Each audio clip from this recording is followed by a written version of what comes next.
Vreau să terminăm ăia cu Most Wanted. Aia cei mai urmăriți criminali din România. Bă, momentan nu m-a căutat niciunul, dar a făcut cam multe view-uri videoclipul ăla și acum mă tem un pic. Un picuț așa. Am puțin căcatul la cură. Încui de vreo 3 ori ușa când intru în casă. Bă, pe Prodanca n-am văzut-o. Pe ăsta l-am văzut, proful de mate. Domnul Grigor Ivan. Ce a făcut domnul Grigor Ivan? Bă, interesant build al feței. Am mai văzut așa ceva doar în desene. Nu știu, sincer, asta pare... Cred că a bătut o femeie. Eu zic că fraudă, omor, furt. Bine, mă, că le înșirați pe toate acum. Fapte. Alte fapte. Poftim. Faptă. Alte fapte. 8 ani. Constituirea unui grup. Dă-l, mă, dracu, ăsta e în mafie. Evaziune fiscală și spălare de bani. Bă, e Walter White. După el s-a făcut Breaking Bad. Ești nebun? Uite, în 2005-2007 când s-a făcut Breaking Bad. Ia uite, fix un an mai târziu, ești nebun? Gabor Gabriel. Eu zic că s-a dat polițist. Ok, o să-mi iau o decizie înainte să mă uit în chat, ca să nu mă influențeze. Furt, omor. Pare... E prea evident furt. Nu cred că e furt. Vrea să ne păcălească. Eu zic că e droguri. Păi și tu ce față are? Bă, nu cred că e. Ultraj? Ce dracu e ultraj? A bătut pe cineva. Am zis droguri. 6 ani pentru săvârșirea tentativă de omor asupra unui... Bă, nu pot să cred, n-am văzut nimic mai ironic în viața mea, bă. Bă, a bătut un polițist, unul pe care îl cheamă Gabor. Bă! Așa ceva... Da, eu zic că e viol. De fapt, nu. Pentru că data trecută mi-eșea mereu pe dos, nu o să fie viol, o să fie opusul. Ce poate să fie opusul la furt? E furt. E furt, dacă nu e furt, să dați mie palme la buci. Asta e cel mai ironic lucru pe care l-am văzut în viața mea. Cum și-a luat doar 5 ani la infracțiuni de terorism? Ce fel de detalii sunt astea? Deci omul meu efectiv și-a confirmat stereotipurile. Voiam să zic, nu, că după aia ziceți că sunt rasist dacă zic ceva de Murtazaliev Ramazan. Bă, da, de ce sunt atâția străini? Asta zici că e o poză de Facebook.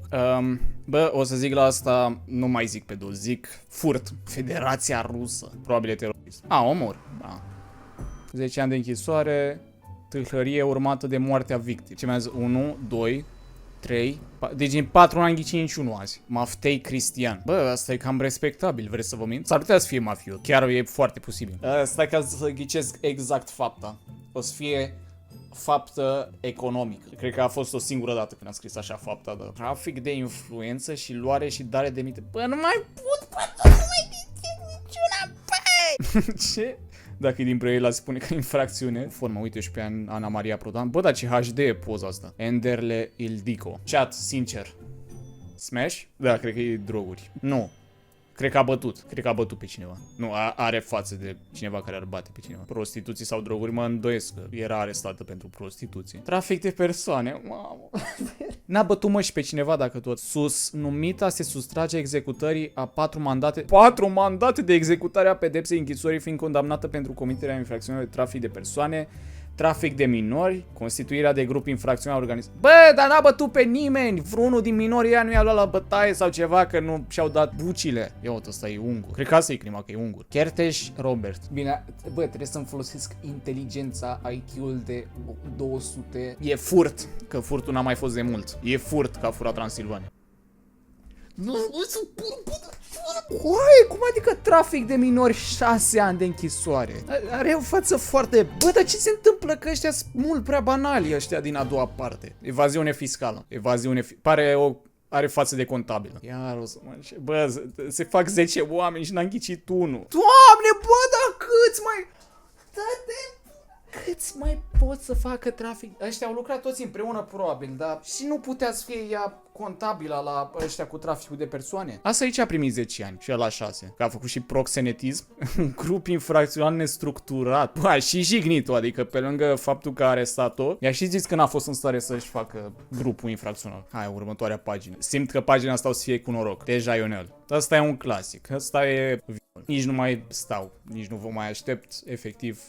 Vă zic de pe acum că e șamașpel de drog. Trafic de droguri 20 de ani. Bine, mă, că ăla cu omorul și-a luat 10 și ăsta cu trafic de droguri și-a luat 20. Păi ce-s, mă, pedepsele astea? Mizga Valerică. Edi, vezi că-ți iau like-ul dacă nu ghicești ultimele 3 persoane. Bă, sincer, chiar mi-am meritat, adică spălare de bani. Nu mai pot efectiv, bă, nu mai pot efectiv, coai. 21 de ani pentru comiterea omor calificat. În fapt, și alți autori au sugrumat-o pe victima în locuința ei cu scopul de a-și însuși obiecte de valoare ale acestei. Mă pus să l-au și luat, bă, ăsta cred că e violator și l-au prins prietenii victimei și au dat-o cu aia. Sau și-a dat-o parte în parte. Nu, cred că e prima variantă, cred că nu mai pot, nu, știi ceva, o să schimb bătaie. Nu mă mai bazez pe intuiția mea. Intuiția mea pare întotdeauna greșită. L-a prins...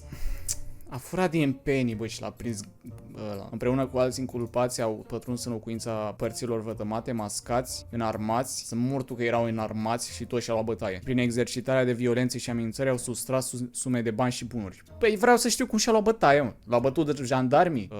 Liu Jianfeng. Asta e 100% mafiot. Nici nu mai stau la discuție, ești nebun. Încă poate să fie mafiot. Săvârșirea trafic de minori în formă continuitate și pornografie infantilă.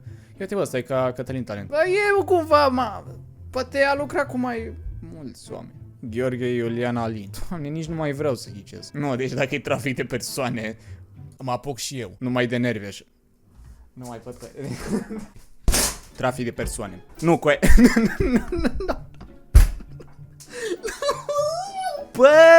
Bă, dar cum să fiu un alt chinez exact o persoană mai târziu și să nu facă aceeași crimă? Și nu mai pot. Bă, Piclișan Claudiu Gheorghe. Deci se uită așa în ochii mei. Vine să zic numai trafic de persoane până iese una trafic de persoane. Ar trebui să merg pe aceeași crimă până iese unul așa. Ok. Știi ceva? Rodideal Vasile. Trafic de persoane.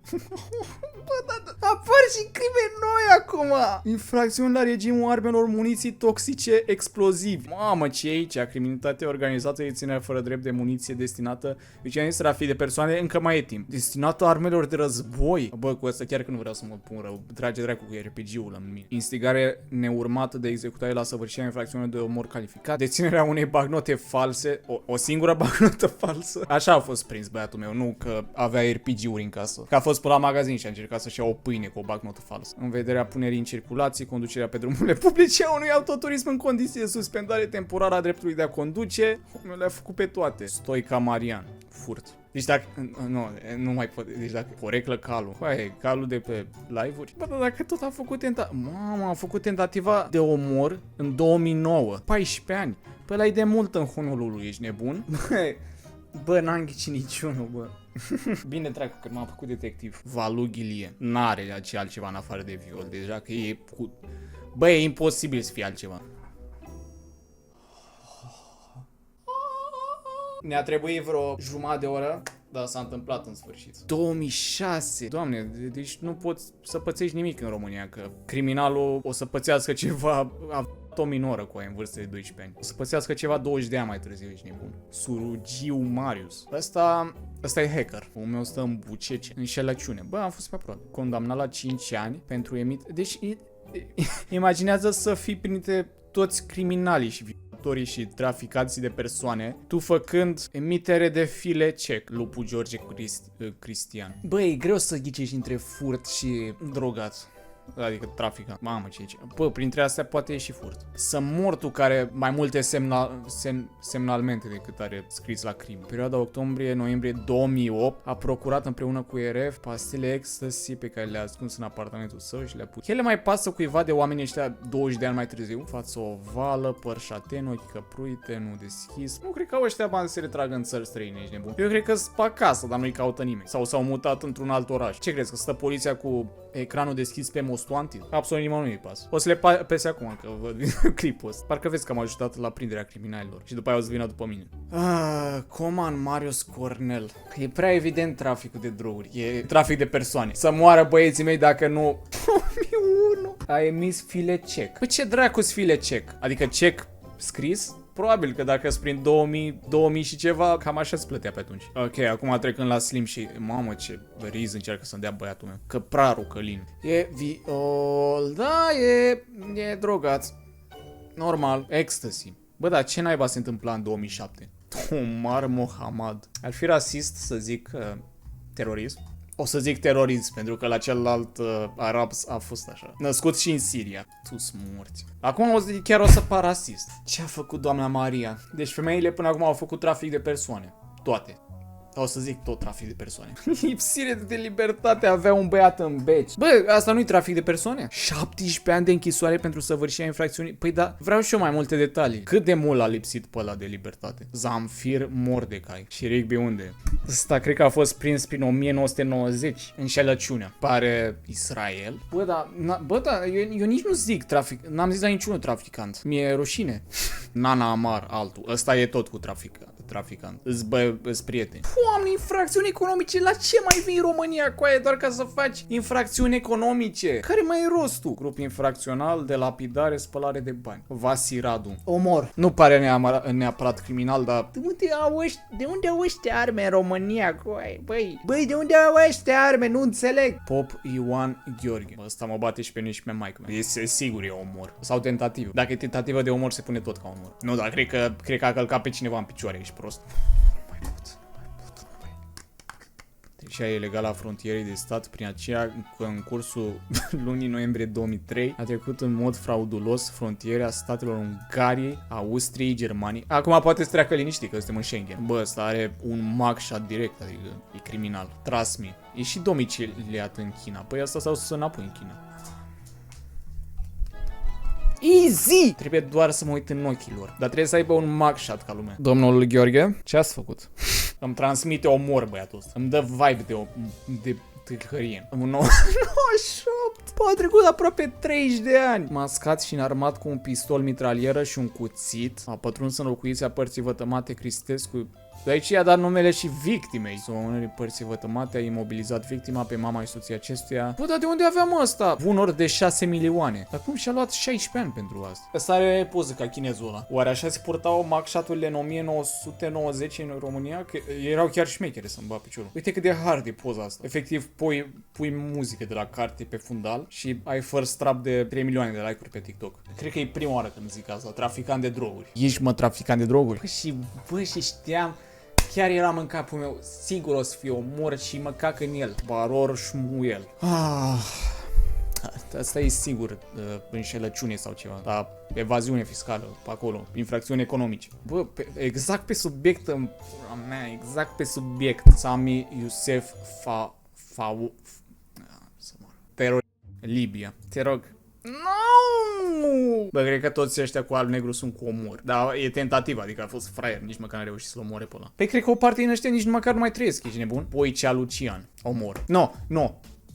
Trafic de droguri.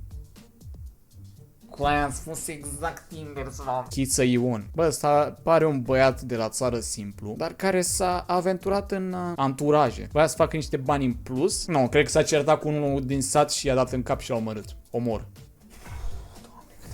Doamne, cât de bun sunt, Doamne. Bă, ce scrie mă aici? Fracțiune de omor la data de 2000. Lăsă la o parte că e 24 de ani mai târziu. Ce bluză zici că e un ciorap cu buline? Bă, vezi, ai grijă la băiatul ăsta. De unde e? Din Pipiric. Fiind în tranșumanta cu oile, a ucis un cioban. V-am spus, bă, s-a certat cu unul din sat. Bă, aveți încredere în instinctele mele. Pe raza satului Bampotoc, comuna Harău. Mamă, cum e asta? Da, deci toți alb-negru a fost omor. Nici mai sunt la discuții. Bă, dar cum să ai poza așa, fiind născut în 1970? Zici că poza asta e din 1800. Zici că a făcut poză cu Carol I. Tentativă de omor.